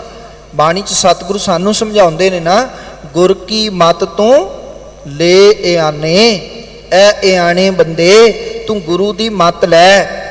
ਤੇ ਗੁਰੂ ਸਵਾਰਿਓ, ਜੇ ਗੁਰੂ ਕੀ ਸਿੱਖਿਆ, ਗੁਰੂ ਕੀ ਮੱਤ ਅੱਜ ਗੁਰਦੁਆਰਿਆਂ ਵਿੱਚ, ਗੁਰੂ ਘਰਾਂ ਵਿੱਚ ਦਿੱਤੀ ਜਾ ਰਹੀ ਹੈ, ਮੈਨੂੰ ਮਾਫ ਕਰਨਾ, ਅੱਜ ਤਾਂ ਸੱਚਾਈ ਇਹ ਵੀ ਹੈ ਕਿ ਵਿਦੇਸ਼ਾਂ ਦੇ ਲੋਕ, ਦੁਨੀਆ ਦੇ ਲੋਕ ਇਹ ਗੱਲ ਕਹਿ ਰਹੇ ਨੇ ਕਿ ਜੇ ਚੰਗੇ ਇਨਸਾਨ ਦੀ ਘਾੜਤ ਘੜਨੀ ਹੈ ਨਾ, ਤਾਂ ਉਸ ਇਨਸਾਨ ਨੂੰ ਗੁਰੂ ਗ੍ਰੰਥ ਸਾਹਿਬ ਦੀ ਸਿੱਖਿਆ ਦਿਓ। ਜੇ ਸਮਾਜ ਨੂੰ ਨਿਰੋਇਆ ਚਾਹੁੰਦੇ ਹੋ, ਜੇ ਸਮਾਜ ਨੂੰ ਚੰਗਾ ਚਾਹੁੰਦੇ ਹੋ, ਤਾਂ ਸ੍ਰੀ ਗੁਰੂ ਗ੍ਰੰਥ ਸਾਹਿਬ ਦੀ ਬਾਣੀ ਪੜ੍ਹਾਓ, ਸ੍ਰੀ ਗੁਰੂ ਗ੍ਰੰਥ ਸਾਹਿਬ ਦੀ ਬਾਣੀ ਤੋਂ ਉਸ ਨੂੰ ਸਿੱਖਿਆ ਦਿਓ। ਗੁਰੂ ਸਵਾਰਿਓ, ਤੁਸੀਂ ਵੇਖ ਰਹੇ ਹੋ, ਔਰ ਮੈਂ ਮਾਣ ਵੀ ਕਰਦਾ ਹਾਂ ਧੰਨ ਸ਼੍ਰੀ ਗੁਰੂ ਗ੍ਰੰਥ ਸਾਹਿਬ ਤੇ, ਗੁਰੂ ਨਾਨਕ ਸਾਹਿਬ, ਗੁਰੂ ਗੋਬਿੰਦ ਸਿੰਘ ਮਹਾਰਾਜ ਜੀ ਤੇ, ਜਿਨ੍ਹਾਂ ਨੇ ਸਾਨੂੰ ਇਹ ਸਿੱਖੀ ਦੀ ਅਮੋਲਕ ਦਾਤ ਬਖਸ਼ਿਸ਼ ਕੀਤੀ ਹੈ। ਸਾਨੂੰ ਮਾਣ ਹੋਣਾ ਚਾਹੀਦਾ ਹੈ, ਅਸੀਂ ਉਸ ਧਰਮ ਵਿੱਚ ਜਨਮੇ ਹਾਂ, ਉਸ ਧਰਮ ਵਿੱਚ ਸਾਨੂੰ ਜਨਮ ਮਿਲਿਆ ਹੈ ਜਿਸ ਤੋਂ ਲੋਕ ਕੁਰਬਾਨ ਹੁੰਦੇ ਰਹੇ, ਜਿਨ੍ਹਾਂ ਨੇ ਸਿੱਖੀ ਦੇ ਬਦਲੇ ਆਪਣੇ ਖੋਪਰ ਲਵਾ ਦਿੱਤੇ, ਬੰਦ ਕਟਵਾ ਦਿੱਤੇ, ਤਨ ਆਰਿਆਂ ਨਾਲ ਚਿਰਾ ਦਿੱਤੇ, ਆਪਣਾ ਧਰਮ ਨਹੀਂ ਹਾਰਿਆ। ਅਸੀਂ ਐਵੇਂ ਹੀ ਬਾਗੀ ਹੋਈ ਜਾ ਰਹੇ ਹਾਂ। ਅੱਜ ਮੋੜਾ ਪਿਆ ਹੈ।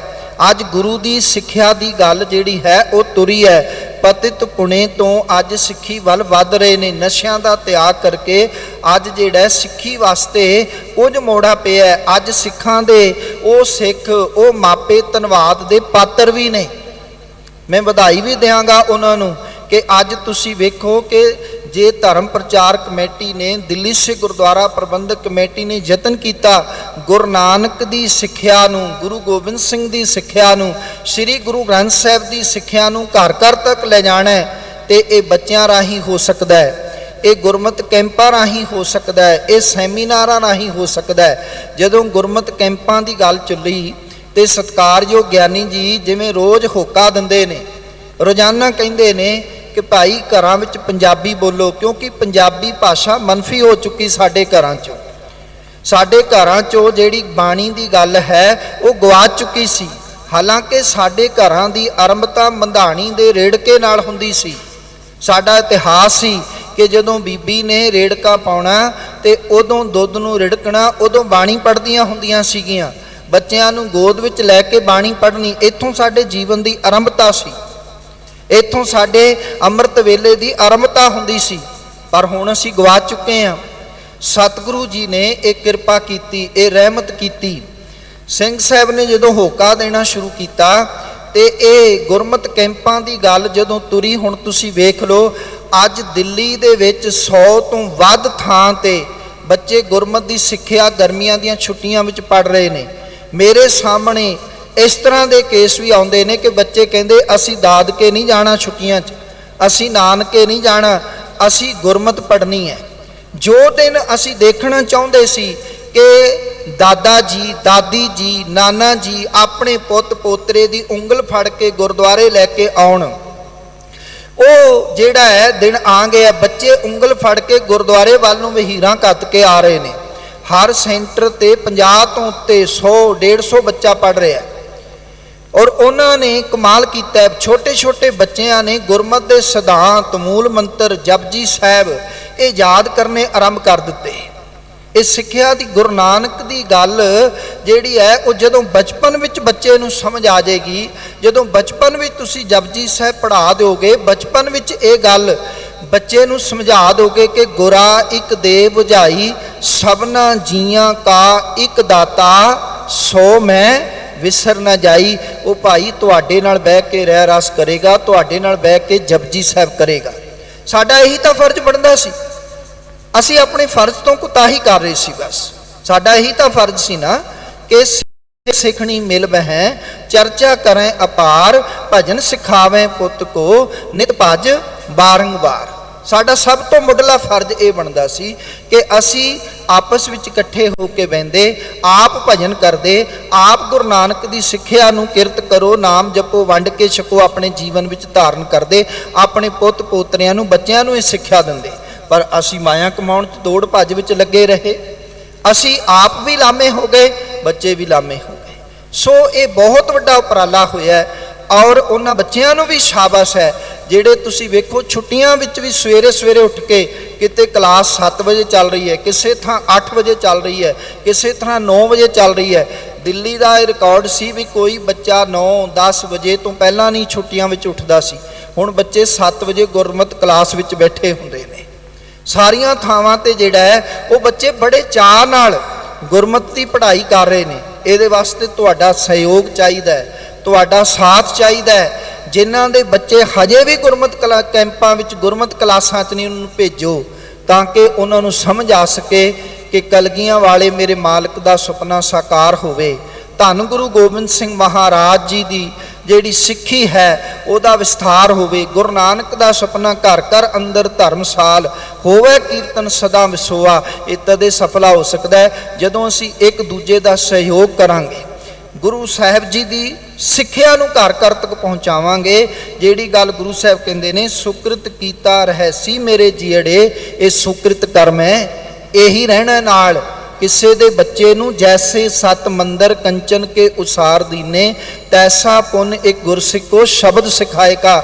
ਇਹ ਨਾਲ ਜਾਣਾ, ਕਿਸੇ ਦੇ ਬੱਚੇ ਨੂੰ ਕਹੋ ਸਾਡਾ ਬੱਚਾ ਜਾ ਰਿਹਾ ਗੁਰਮਤ ਪੜ੍ਹਨ, ਤੁਸੀਂ ਵੀ ਭੇਜੋ। ਬੌੜ ਨਾ ਆਵੇ ਵਾਰੀ, ਪਤਾ ਨਹੀਂ ਮੁੜ ਕੇ ਫਿਰ ਵਾਰੀ ਆਉਣੀ ਹੈ ਵੀ ਕਿ ਨਹੀਂ ਆਉਣੀ, ਅੱਜ ਹੀ ਸਿੱਖ ਲਈਏ। ਤੇ ਸਤਿਗੁਰੂ ਪਾਤਸ਼ਾਹ ਜੀ ਬਖਸ਼ਿਸ਼ ਕਰਦੇ ਨੇ, ਮੇਰੇ ਮਾਲਕ ਕਹਿੰਦੇ ਨੇ ਅੰਮ੍ਰਿਤ ਕਾਇਆ ਰਹਿ ਸੁਖਾਲੀ ਬਾਜੀ ਏ ਸੰਸਾਰੋ। ਮੇਰੇ ਪਾਤਸ਼ਾਹ ਕਹਿੰਦੇ ਇਹ ਜਿਹੜੀ ਕਾਇਆ ਹੈ ਨਾ, ਇਹ ਸਰੀਰ ਸਾਡਾ, ਮੇਰੇ ਮਾਲਕ ਕਹਿੰਦੇ ਜਦੋਂ ਇਹਨੂੰ ਪਤਾ ਇਹ ਹੈ ਕਿ ਭਈ ਮੈਂ ਅੰਮ੍ਰਿਤ ਹੋ ਗਈ ਆ, ਇਹਨੂੰ ਇਹ ਸਮਝ ਆ ਜਾਏ ਤਾਂ ਸਤਿਗੁਰੂ ਪਾਤਸ਼ਾਹ ਕਹਿੰਦੇ ਇੱਕ ਭੁਲੇਖਾ ਹੈ। ਅੰਮ੍ਰਿਤ ਦਾ ਇੱਥੇ ਅਰਥ ਹੈ ਮ੍ਰਿਤੂ ਤੋਂ ਪਰੇ। ਕਹਿੰਦੇ ਜਦੋਂ ਮ੍ਰਿਤੂ ਤੋਂ ਪਰੇ ਹੈ ਤਾਂ ਸੁਖਾਲੀ ਹੈ, ਪਰ ਜਦੋਂ ਮ੍ਰਿਤੂ ਦੇ ਵਸ ਹੈ ਤਾਂ ਮਿੱਟੀ ਦੀ ਢੇਰੀ ਹੈ, ਫਿਰ ਕੁਝ ਵੀ ਨਹੀਂ ਹੈ।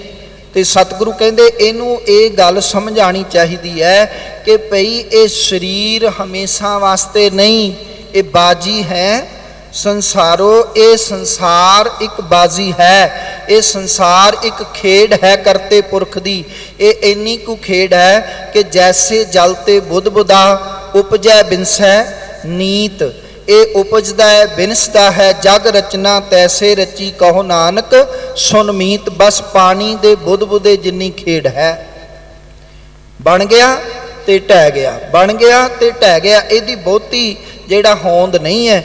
ਇਹ ਕਾਇਆ ਵਿੱਚੋਂ ਪ੍ਰਾਣ ਪੰਖੇਰੂ ਕਦੋਂ ਉਡਾਰੀ ਮਾਰ ਦੇਣ ਇਹ ਕੋਈ ਨਹੀਂ ਜਾਣਦਾ। ਮੇਰੇ ਮਾਲਕ ਕਹਿੰਦੇ ਨੇ ਲੱਭ ਲੋਭ ਮੁੱਚ ਕੂੜ ਕਮਾਵੇਂ ਬਹੁਤ ਉਠਾਵੇਂ ਭਾਰੋ। ਕਰਦਾ ਕੀ ਹੈ ਮਨੁੱਖ? ਇਹ ਸਰੀਰ ਤਾਂ ਮਿਲ ਗਿਆ, ਇਹ ਕਾਇਆ ਤਾਂ ਮਿਲ ਗਈ, ਤੇ ਸਤਿਗੁਰੂ ਪਾਤਸ਼ਾਹ ਕਹਿੰਦੇ ਨੇ ਇਹ ਕਾਇਆ ਤੈਨੂੰ ਮਿਲੀ ਤਾਂ ਕਿਸ ਕਰਕੇ ਸੀ ਕਿ ਗੁਰ ਸੇਵਾ ਤੇ ਭਗਤ ਕਮਾਈ। ਤਬ ਇਹ ਮਾਨੁਖ ਦੇਹੀ ਪਾਈ, ਇਸ ਦੇਹੀ ਕੋ ਸਿਮਰੈ ਦੇਵ ਸੋ ਦੇਹੀ ਭਜ ਹਰ ਕੀ ਸੇਵ। ਭਜੋ ਗੋਬਿੰਦ ਭੂਲ ਮਤ ਜਾਹੋ ਮਾਨੁਖ ਜਨਮ ਕਾ ਇਹੀ ਲਓ। ਇਹ ਮਿਲੀ ਤਾਂ ਭਗਤੀ ਕਰਕੇ ਸੀ, ਪਰ ਸਤਿਗੁਰੂ ਪਾਤਸ਼ਾਹ ਕਹਿੰਦੇ ਨੇ ਕਿ ਮਨੁੱਖ ਜਿਹੜਾ ਹੈ ਉਹ ਭਗਤੀ ਕਰਨਾ ਹੀ ਭੁੱਲ ਗਿਆ। ਇਸ ਕਰਕੇ ਮੇਰੇ ਮਾਲਕ ਨੇ ਕਿਹਾ ਭਜੋ ਗੋਬਿੰਦ ਭੂਲ ਮਤ ਜਾਹੋ। ਗੋਬਿੰਦ ਨੂੰ ਭਜਣਾ ਨਾ ਭੁੱਲ ਜਾਣਾ ਜੇ ਮਨੁੱਖਾ ਦੇਹੀ ਦਾ ਉਧਾਰ ਚਾਹੁੰਦੇ ਹੋ। ਭਜੋ ਗੋਬਿੰਦ ਭੂਲ ਮਤ ਜਾਹੋ ਮਾਨੁਸ ਜਨਮ ਕਾ ਇਹੀ ਲਾਓ। ਮਨੁੱਖਾ ਜਨਮ ਦਾ ਇਹੀ ਲਾਭ ਹੈ। ਇਹ ਤੇਰਾ ਅਵਸਰ, ਇਹ ਤੇਰੀ ਬਾਰ, ਇਹ ਅਵਸਰ ਮਿਲਿਆ, ਇਹ ਬਾਰੀ ਮਿਲੀ ਹੈ, ਇਹਨੂੰ ਨਾ ਭੁੱਲ ਜਾਵੇਂ। ਨਹੀਂ ਤੇ ਯਾਦ ਰੱਖ ਇਸ ਪੌੜੀ ਤੇ ਜੋ ਨਰ ਚੁਕੈ ਸੋ ਆਏ ਜਾਏ ਦੁੱਖ ਪਾਏਂਦਾ। ਜਿਹੜਾ ਮਨੁੱਖ ਇਸ ਪੌੜੀ ਤੋਂ ਚੂਕ ਗਿਆ, ਇਸ ਮਨੁੱਖਾ ਜੀਵਨ ਤੋਂ ਚੂਕ ਗਿਆ, ਇਸ ਮਨੁੱਖਾ ਜੀਵਨ ਵਿੱਚ ਪਰਮੇਸ਼ਰ ਨੂੰ ਨਹੀਂ ਮਿਲ ਸਕਿਆ, ਸਤਿਗੁਰੂ ਕਹਿੰਦੇ ਫਿਰ ਉਹ ਜੰਮਣ ਮਰਨ ਦੇ ਗੇੜ ਵਿੱਚ ਪਿਆ ਹੀ ਰਹਿੰਦਾ ਹੈ। ਉਹਦਾ ਆਉਣਾ ਜਾਣਾ ਲੱਗਿਆ ਰਹਿੰਦਾ ਹੈ ਤੇ ਉਹ ਫਿਰ ਗਰਭ ਅਵਸਥਾ ਵਿੱਚ ਦੁੱਖ ਪ੍ਰਾਪਤ ਕਰਦਾ ਰਹਿੰਦਾ ਹੈ। ਭਾਵ ਜੰਮਣ ਮਰਨ ਵਿੱਚ ਉਹ ਦੁੱਖ ਪ੍ਰਾਪਤ ਕਰਦਾ ਰਹਿੰਦਾ ਹੈ। ਤੇ ਮਨੁੱਖ ਕਰਦਾ ਕੀ ਹੈ? ਭਜਨ ਤੇ ਕਰ ਨਹੀਂ ਰਿਹਾ, ਦੇਹੀ ਪ੍ਰਾਪਤ ਹੋ ਗਈ। ਕਰਦਾ ਕੀ ਹੈ? ਇਹ ਲੱਭ ਲੋਭ ਬਹੁਤਾ ਆਪਣੇ ਅੰਦਰ ਇਕੱਠਾ ਕਰੀ ਬੈਠਾ ਹੈ, ਕੂੜ ਇਕੱਠਾ ਕਰੀ ਬੈਠਾ ਹੈ। ਸਤਿਗੁਰੂ ਕਹਿੰਦੇ ਨੇ ਬਹੁਤ ਉਠਾਵੇਂ ਭਾਰੋ। ਲੋਭ ਲਾਲਚ ਦਾ ਇਹ ਭਾਰ ਚੱਕੀ ਫਿਰਦਾ ਹੈ। ਜ਼ਿੰਦਗੀ ਵਿੱਚ ਮਨੁੱਖ ਦੀ ਜ਼ਿੰਦਗੀ ਇੱਕ ਮਸ਼ੀਨ ਬਣ ਕੇ ਰਹਿ ਗਈ ਹੈ। ਪਤਾ ਨਹੀਂ ਦੁਨੀਆ ਭਰ ਦਾ ਲੋਭ ਸੈਸ ਖੱਟੇ ਲੱਖ ਉੱਠ ਧਾਵੈ ਤ੍ਰਿਪਤ ਨ ਆਵੈ ਮਾਇਆ ਪਾਛੈ ਪਾਵੈ। ਕਦੇ ਰੱਜਦਾ ਹੀ ਨਹੀਂ ਹੈ। ਭਾਵੇਂ ਅੱਜ ਲੱਖ ਹੋ ਗਏ ਨੇ, ਕਰੋੜਾਂ ਹੋ ਗਏ ਨੇ, ਫਿਰ ਵੀ ਮਨੁੱਖ ਨੇ ਕਦੇ ਇਹ ਨਹੀਂ ਆਖਿਆ ਕਿ ਮੇਰੇ ਕੋਲ ਬਹੁਤ ਧਨ ਦੌਲਤ ਹੋ ਗਈ ਹੈ, ਹੁਣ ਕੁਝ ਨਹੀਂ ਚਾਹੀਦਾ, ਹੁਣ ਕੇਵਲ ਪਰਮੇਸ਼ਰ ਜੀ ਤੁਹਾਡਾ ਨਾਮ ਚਾਹੀਦਾ ਹੈ, ਤੁਹਾਡੀ ਬੰਦਗੀ ਚਾਹੀਦੀ ਹੈ, ਹੁਣ ਬਹੁਤ ਕੁਝ ਹੋ ਗਿਆ। ਠੀਕ ਹੈ, ਬਹੁਤ ਸਾਰੇ ਅਜਿਹੇ ਵੀ ਹੋਣਗੇ ਜਿਹੜੇ ਸ਼ੁਕਰਾਨਾ ਬਿਰਤੀ ਵਾਲੇ ਨੇ, ਜਿਹੜੇ ਧੰਨਵਾਦ ਬਿਰਤੀ ਵਾਲੇ ਨੇ, ਜਿਨ੍ਹਾਂ ਕੋਲ ਜਿਹੜਾ ਹੈ ਬਹੁਤ ਮਾਲਕ ਨੇ ਬਖਸ਼ਿਸ਼ ਕੀਤੀ ਹੈ ਤੇ ਉਹ ਮਾਲਕ ਦੇ ਅੱਗੇ ਅਰਦਾਸ ਵੀ ਕਰਦੇ ਨੇ, ਸੱਚੇ ਪਾਤਸ਼ਾਹ ਤੂੰ ਬਹੁਤ ਕੁਝ ਦਿੱਤਾ ਹੈ ਤੇ ਹੁਣ ਦੇਣਾ ਤਾਂ ਨਾਮ ਦੀ ਦਾਤ ਬਖਸ਼ਿਸ਼ ਕਰ। ਜਿਹੜੀ ਗੱਲ ਸਤਿਗੁਰੂ ਪਾਤਸ਼ਾਹ ਜੀ ਨੇ ਕਹੀ ਨਾ ਕਿ ਮੰਗ ਨਾ ਮੰਗਨ ਨੀਕਾ ਹਰ ਜਸ ਗੁਰ ਤੇ ਮੰਗਣਾ। ਭਾਈ ਮੰਗਣਾ ਤਾਂ ਹਰੀ ਦਾ ਜਸ ਮੰਗੋ ਉਸ ਮਾਲਕ ਤੋਂ, ਬਹੁਤ ਕੁਝ ਉਸ ਮਾਲਕ ਨੇ ਦਿੱਤਾ ਹੈ। ਐਵੇਂ ਲੋਭ ਅਤੇ ਲਾਲਚ ਦੇ ਜਿਹੜਾ ਪਹਾੜ ਆਪਣੇ ਸਿਰ ਤੇ ਨਾ ਚੁੱਕੀ ਫਿਰੋ, ਇਹ ਨਾਲ ਕੁਝ ਨਹੀਂ ਜਾਣਾ। ਸਤਿਗੁਰੂ ਪਾਤਸ਼ਾਹ ਕਹਿੰਦੇ ਨਹੀਂ ਤਾਂ ਯਾਦ ਰੱਖੋ, ਕਿਸੇ ਕੋਲ ਜਿੰਨਾ ਮਰਜ਼ੀ ਧਨ ਹੈ, ਦੌਲਤ ਹੈ, ਜਿੰਨੇ ਮਰਜ਼ੀ ਉਹਨੇ ਅੰਬਾਰ ਇਕੱਠੇ ਕੀਤੇ ਨੇ, ਪਰ ਉਹਦੀ ਵੀ ਕਾਇਆ ਜੇ ਨਾਮ ਨਹੀਂ, ਬੰਦਗੀ ਨਹੀਂ, ਸਿਮਰਨ ਨਹੀਂ, ਤਾਂ ਸਤਿਗੁਰੂ ਕਹਿੰਦੇ ਨੇ ਤੂੰ ਕਾਇਆ ਮੈਂ ਰੁਲਦੀ ਦੇਖੀ, ਜੋ ਧਰ ਉਪਰ ਛਾਰੋ।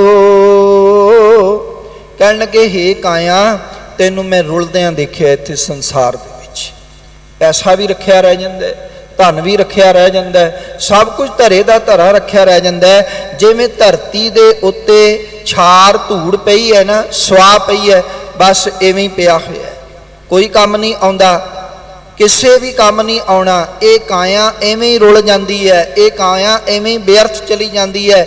ਜੇ ਕਿਸੇ ਨੇ ਨਾਮ ਜਪਿਆ, ਬੰਦਗੀ ਕੀਤੀ ਹੈ, ਤੇ ਇਹ ਮਨੁੱਖਾ ਸਰੀਰ ਜਿਹੜਾ ਲੇਖੇ ਵਿੱਚ ਲੱਗ ਜਾਂਦਾ ਹੈ। ਜੇ ਕਿਸੇ ਨੇ ਸੇਵਾ ਕੀਤੀ ਹੈ ਇਸ ਕਾਇਆ ਦੇ ਨਾਲ, ਦੇਖੋ ਇਹ ਸਰੀਰ ਸਾਨੂੰ ਮਨੁੱਖਾ ਜੀਵਨ ਸਾਨੂੰ ਪ੍ਰਾਪਤ ਹੋਇਆ, ਤੇ ਇਸ ਮਨੁੱਖਾ ਜੀਵਨ ਦੇ ਵਿੱਚ ਅਸੀਂ ਪਰਉਪਕਾਰ ਦੇ ਕਾਰਜ ਕਰੀਏ।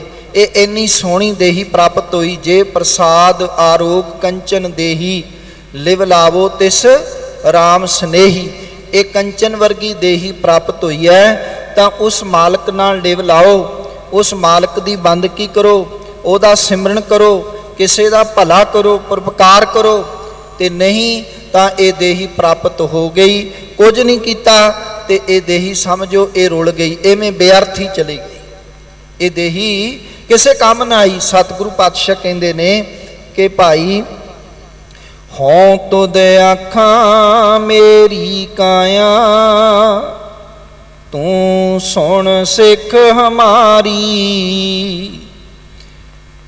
ਨਿੰਦਾ ਚਿੰਦਾ ਕਰੇ ਪਰਾਈ, ਝੂਠੀ ਲਾਇਤ ਬਾਰੀ। ਹੁਣ ਫੇਰ ਕਾਇਆ ਨੂੰ ਸੰਬੋਧਨ ਕਰ, ਕਹਿਣ ਕਿ ਹੋਂ ਤੁਧ ਆਖਾਂ, ਮੈਂ ਤੈਨੂੰ ਆਖ ਰਿਹਾ, ਮੇਰੀ ਕਾਇਆ ਤੂੰ ਸੁਣ ਸਿੱਖ ਹਮਾਰੀ। ਹੇ ਮੇਰੀ ਕਾਇਆ ਤੂੰ ਸੁਣ ਲੈ। ਭਾਵੇਂ ਇੱਥੇ ਕਾਇਆ ਨੂੰ ਸੰਬੋਧਨ ਕਰ ਰਹੇ ਨੇ, ਸਰੀਰ ਨੂੰ ਸੰਬੋਧਨ ਕਰ ਰਹੇ ਨੇ, ਪਰ ਸਤਿਗੁਰੂ ਕਹਿ ਸਾਨੂੰ ਰਹੇ ਨੇ, ਸਾਨੂੰ ਆਖ ਰਹੇ ਨੇ ਕਿ ਭਾਈ ਮੈਂ ਤੈਨੂੰ ਆਖ ਰਿਹਾ, ਤੈਨੂੰ ਕਹਿ ਰਿਹਾ, ਤੂੰ ਮੇਰੀ ਸਿੱਖਿਆ ਸੁਣ, ਚੰਗੀ ਤਰ੍ਹਾਂ ਸੁਣ। ਕੀ ਗੱਲ ਕਹਿਣਾ ਚਾਹੁੰਦੇ ਨੇ? ਸਤਿਗੁਰੂ ਕਹਿੰਦੇ ਮੈਂ ਵੇਖ ਰਿਹਾ ਬਹੁਤ ਸਮੇਂ ਤੋਂ ਤੂੰ ਪਰਾਈ ਨਿੰਦਾ ਕਰਦਾ ਹੈ, ਪਰਾਈ ਨਿੰਦਿਆ ਦਾ ਰਸ ਲੈਣਾ। ਨਹੀਂ ਨਹੀਂ ਨਹੀਂ, ਕੇਵਲ ਪਰਾਈ ਨਿੰਦਿਆ ਹੀ ਨਹੀਂ ਕਰਦਾ, ਤੂੰ ਝੂਠੀ ਲਾਇਤਬਾਰੀ, ਝੂਠ ਵੀ ਬੋਲਦਾ ਹੈਗਾ, ਤੂੰ ਠੱਗੀਆਂ ਠੋਰੀਆਂ ਵੀ ਮਾਰਦਾ ਹੈ, ਤੂੰ ਬੇਵਿਸ਼ਵਾਸਾ ਬੰਦਾ ਹੋਇਆ ਪਿਆ। ਸਤਿਗੁਰੂ ਪਾਤਸ਼ਾਹ ਕਹਿੰਦੇ ਤੈਨੂੰ ਇਹ ਸੋਭਦਾ ਨਹੀਂ ਹੈ, ਤੂੰ ਮਨੁੱਖ ਹੈ, ਤੇਰਾ ਕੰਮ ਬਣਦਾ ਹੈ ਕਿਸੇ ਨੂੰ ਉਤਸ਼ਾਹਿਤ ਕਰਨਾ, ਕਿਸੇ ਨੂੰ ਭਲਾ ਕਹਿਣਾ, ਕਿਸੇ ਨੂੰ ਚੰਗਾ ਕਹਿਣਾ, ਤੇ ਤੂੰ ਆ ਕੀ ਕੰਮ ਕਰ ਲਿਆ? ਯਾਦ ਰੱਖ, ਤੈਨੂੰ ਸਮਝਾਇਆ ਸੀ ਨਿੰਦਾ ਭਲੀ ਕਿਸੇ ਕੀ ਨਹੀਂ।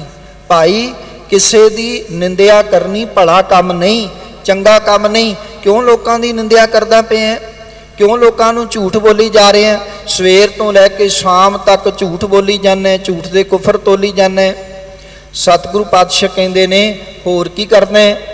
ਇੱਥੇ ਹਰ ਪਦੇ ਨਾਲ ਜਦੋਂ ਤੁਸੀਂ ਇਹ ਕਰੋਗੇ ਨਾ, ਤੂੰ ਸੁਣ ਸਿੱਖ ਹਮਾਰੀ, ਫਿਰ ਸਿੱਖਿਆ ਵੀ ਉੱਭਰ ਕੇ ਆਏਗੀ, ਫਿਰ ਗੱਲ ਸਮਝ ਆਏਗੀ। ਤੇ ਸਤਿਗੁਰੂ ਅਗਲੇ ਪਦੇ 'ਚ ਕਹਿੰਦੇ ਨੇ ਵੇਲ ਪਰਾਈ ਜੋ ਹੈ ਜੀੜੇ ਕਰੇ ਚੋਰੀ ਬੁਰਿਆਰੀ। ਤੂੰ ਪਰਾਈ ਵੇਲਾਂ ਨੂੰ ਮੂੰਹ ਮਾਰਦਾ ਪਿਆ, ਪਰਾਈਆਂ ਇਸਤਰੀਆਂ ਨੂੰ ਤੱਕਦਾ, ਪਰਾਈਆਂ ਇਸਤਰੀਆਂ ਬਾਰੇ ਮਾੜਾ ਸੋਚਦਾ, ਜਦ ਕਿ ਤੈਨੂੰ ਇੱਕ ਗੱਲ ਸਮਝਾਈ ਗਈ ਸੀ, ਤੈਨੂੰ ਇੱਕ ਸਿੱਖਿਆ ਦਿੱਤੀ ਗਈ ਸੀ ਕਿ ਜਿਨ੍ਹਾਂ ਨਾਉ ਸੁਹਾਗਣੀ ਤਿੰਨਾ ਝਾਕ ਨਾ ਹੋਰ। ਤੈਨੂੰ ਇੱਕ ਗੱਲ ਸਮਝਾਈ ਗਈ ਸੀ, ਪਰ ਬੇਲ ਨਾ ਜੋ ਹੈ ਕੰਤ ਤੂੰ, ਐ ਕੰਤ ਐ ਖਸਮ, ਤੂੰ ਪਰਾਈਆਂ ਵੇਲਾਂ ਨੂੰ ਮੂੰਹ ਨਾ ਮਾਰ। ਤੈਨੂੰ ਗੁਰੂ ਘਰੋਂ ਇੱਕ ਉੱਤਮ ਸਿੱਖਿਆ ਦਿੱਤੀ ਗਈ ਸੀ ਕਿ ਭਾਈ ਕਿ ਸਿੱਖ ਉਹ ਹੈ ਜਿਹੜਾ ਸਿੱਖ ਪਰ ਬੇਟੀ ਕੋ ਬੇਟੀ ਜਾਣੈ, पर स्त्री को मात बखानै, अपनी स्त्री सोहरत होई, रहतवंत सिख है सोई।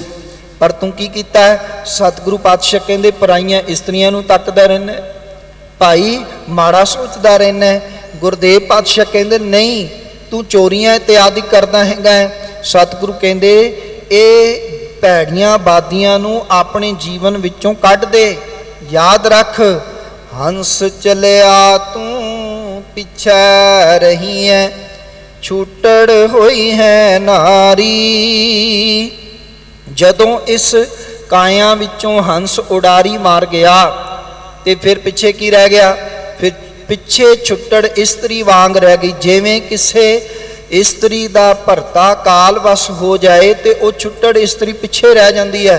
कहण लगे तेरी काया इस तरह पिछे ये लावारिस रह जाएगी, इनू फिर किसी ने नहीं पूछना।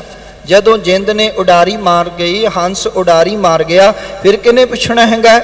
भाई याद रख, तू काया रही है सुपनंतर, तुद क्या कर्म कमाया। कर चोरी मैं जा किछ लिया, ता मन भला पाया। पातशाह कहंदे ने भाई तू काया, तू अपने जीवन नूं सुपनंतर विच ही विहा दिता, गाफलता दी नींद विच ही विहा दिता। क्या तैं कर्म कमाया? दस भला मैं तेनू पुछना चाहुंदा है, तू की कर्म कमाया है? कुछ कीता है? जो गुरु नानक दी सिक्ख्या सी, जो पातशाह दी सिक्ख्या सी, जो बाणी ने सिक्ख्या दित्ती सी, वो कर्म तू कमाया है? दस काया कीता की है? चोरियां करदा रहा। कर चोरी मैं जां किछ लिया, जो कुछ प्राप्त कीता ते पातशाह कहंदे ने मन भला पाया, तेरे मन नूं भला लगा। बस चोरी कर लई, किसी का हक मार लिया, अपने आप रख लिया तो सोचा भी बहुत भला काम है, बड़ा चंगा लग्या उस वेले। सतगुरु कहंदे तो लेखा जोखा होएगा, फिर जवाब देना पएगा। भाई ये शरीर ये काया तू की कर्म कमा रहा, की तेनू ये कर्म कमाना चाहिए? गुरु अमरदास महाराज जी पूछते ने, ए शरीरा मेरिया इस जग में आए कै, क्या तुद कर्म कमाया? के कर्म कमाया तुद शरीरा, जां तू जग में आया। जिन हर तेरा रचन रचिया, सो हर मन न बसाया। गुर प्रसादी हर मन वसया, पूर्व लिखिया पाया। पातशाह कहंदे ने भाई याद रखो, कह नानक सो शरीर प्रवान हुआ, जिन साधु सो चित लाया। मेरे मालिक कहंदे ओ काया प्रवान होएगी, वो शरीर प्रवान होएगा भलिया जिन्हें सतगुरु नाल चित लाया है। लाया तू चित, बेना तू प्रभ की उस्तत करो संत मीत, सावधान एकाग्र चीत। कदे बहना एक चित जे एक छिन ध्यायो, काल फांस के बीच न आयो। कदे चित विच वसाउना तेनू बार बार कहा कबीर, एक घड़ी आदि घड़ी आदि हूँ ते आद, भगतन सेती गोष्टे जो कीनो सो लाभ। कुछ ते करया कर, ये मनुखा जीवन का उधार हो जाए। चोरियां करी जाना, हट मंदिर कर, मंदिर भन्नै कर, चोरी कर आवे। अगों देखै पिछों देखै, तुझते कहाँ छुपावे। वो चोरियां करदा पिया, रब नहीं देखदा तैनू, ओदे कोलों कित्थे लुकावेंगा। पातशाह कहंदे हालत न शोभा पलत न ढोई, अहला जन्म गवाया। ना इत्थे ढोई मिलेगी ना उत्थे ढोई मिलेगी। जे यही कुछ करता रहा, ये जन्म मनुखा जीवन अहला गवा दिता। हों खरी दोहेली बाबा, नानक मेरी बात न पूछे कोई। हे भाई कहन लगे, इत्थे बाबा शब्द संबोधन है। हे भाई कहन लगे मैं बड़ी दुखी हाँ। हुण काया बोल रही है, कहते मैं बड़ी खरी दुहेली हाँ, बड़ी दुखी हाँ। नानक हे नानक मेरी बात न पूछे कोई। रहाओ कहते इस तरीके नाल तां हुण मेरी कोई बात ही नहीं पुछदा। जो हालात मेरे बने पे ने, ताजी तुर्की सोयना रूपा, कपड़ केरे पारा। किस ही नाल न चले नानक, चढ़ चढ़ पे गवारा। जो कुछ मैं हाथी घोड़े हीरे जवारात सब कुछ इकट्ठा किया, कहन लगे ये नाल नहीं चल रहा, सब इत्थे ही रह जाता है। यूं तो यारो बहुत कमाया, क्या हीरे क्या मोती, पर सच जानना कफन में जेब नहीं होती, कुछ भी नाल नहीं जाना हैगा, सब कुछ इत्थे ही रह गया। नांगो आवन नांगो जासी। सतगुरु पातशाह कहंदे ने पूजा मेवा मैं सब किच चाखिया, एक अमृत नाम तुम्हारा। हुण मैनू समझ आई, मैं मिश्री भी खाधी, मैं मेवे भी खाधे, बड़ा कुछ किया, पर तेरा अमृत नाम जिन्ना मिठा है ना, उहदे बराबर दा होर कुछ है ही नहीं। बाबा फरीद साहब की जिहड़ी गल तुसीं सुणदे हो, फरीदा शक्कर खंड निवात गुड़, माखियो मांजा दुध, सभे वस्तु मिठियां रब ना पुजन तुद। रब दे बराबर कुछ भी मिठा नहीं, परमेश्वर दा नाम सब तो मिठा है, पर फिर भी मनुख की करदा है। सतगुरु कहंदे ने दे दे नीव दीवाल उसारी, भस्मंदर की ढेरी, संचे संच न देही किसही, अंध जने सब मेरी। बहुत नीहां डूंघियां पुट के फिर दीवालां उसारियां, जेड़ा वड्डे वड्डे महल खड़े कर ले, आखिर नूं की हुंदा है, सब ढह के ढेरी हो जांदे ने। जिवें मंदिर विच स्वाह की ढेरी लगी हुंदी है ना, इस तरह एक वारोला ही ढा के स्वाह कर दिंदा है। सतगुरु पातशाह कहंदे ने बड़ा धन संच के इकट्ठा कर लिया, जैसे सींच सींच कै मधुमाखी कतर करै, हरे मधुवारो आए ताके मुख छार डारै। मधुमक्खी जिवें शहद इकट्ठा करदी फुल्लां तो, मधुवारा आंदा है डूमना तोड़दा लै जांदा है। इस तरह बंदा बड़ी दौलत इकट्ठी करदा है, पर जदों रब दा स्नेहा आ गया, ये दौलत इत्थे ही रखी रह जाती है। पति मरै तो नार न रोवै, उस रखवारा ओरो होवै। मेरे मालक कहंदे खसम मर जांदा, ये रोंदी नहीं, ये इत्थे दे इत्थे रखी रह जाती है। सोइन लंका सोइन माड़ी, संपै किसै न केरी। भावें किसे दी सर्व सोइन सी लंका होती, रावण से अधकाई, कहाँ भयो दरबांदे हाथी, खिनमै पई पराई, इत्थे ही रह जाती है। फिर मालक अखीरले बंद कहंदे ने सुन मूरख मन अजाना, होग तिसै का भाना रहाओ। मेरे मालक कहंदे हे अनजान बंदे सुन, रब दा भाना है, परमेश्वर दा भाना, रब दी रजा नूं अपने दिल विच मन्निया कर, स्वीकार करया कर, इत्थे ओही कुछ होना जो रब दा भाना है। मेरे मालक कहंदे ने शाह हमारा ठाकुर पारा, हम तिसके वणजारे। भाई वो परमात्मा वाहिगुरु खसम साडा वड्डा वणजारा है, असी ओदे वणजारे हाँ। साडा काम फर्ज बनता है कि वणज करो वणजारिओ, वखर लिओ संभाल, तैसी वस्त विसाई है जैसी निभै नाल। और एक गल अपने दिल विच जान लईए कि मेरे मालक कहंदे ने जियो पिंड सवरास तिसै की, मारे आपे जीवाले। ए जियो, ए जिंद आत्मा, ए पिंड, ए काया, ए शरीर सब उसदी है। वो भावें मारे ते भावें जींदा रखे, ये उसकी वडियाई है। मेरे मालक कृपा करन जी, होइयां बेअंत प्रकार दीयां भुल्लां नूं आप जी ने खिमा करना। गुरबाणी की कोई सिक्ख्या चंगी लगी होवे अपने हिरदे विच वसायो। सारियां दा धन्नवाद, खास धन्नवाद सिंह साहब जी का जिहड़े प्यार बख्शिश करते हैं जी। कोटान कोट शुक्र श्री गुरु ग्रंथ साहब जी का बुलाओ फतेह। वाहिगुरु जी का खालसा, वाहिगुरु जी की फतेह। सबसक्राइब करो चढ़दी कला गुरबाणी टीवी नूं। लेटेस्ट अपडेट पाउण वास्ते प्रेस करो बैल आइकन नूं।